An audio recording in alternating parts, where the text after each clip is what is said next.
Huzuni imetanda tanda. Raila Amolo Odinga alizaliwa tarehe 7 mwezi wa Januari mwaka 1945.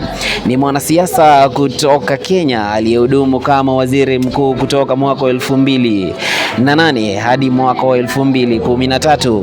Anadhaniwa kuwa kiongozi wa upinzani nchini Kenya kuanzia mwaka 2013. Alikuwa mbunge wa Lang'ata kuanzia mwaka 1992 hadi mwaka 2007.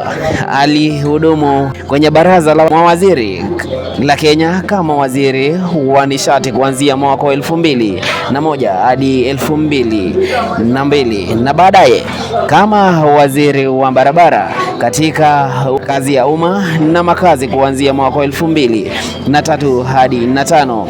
Odinga aliteuliwa kuwa mwakilishi wa juu wa maendeleo ya miundombinu katika Umoja wa Afrika mwaka 2018.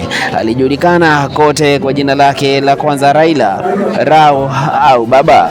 Watu kutoka kabila lake hupenda kumita Ogwambo, Tinga au Nyundo. Mungu hailaze roho yake mahali pema peponi. Kwa wale wasionifahamu wala kunijua kwa majina, nafahamika kama Kajax, ukipenda nite adui ya shetani.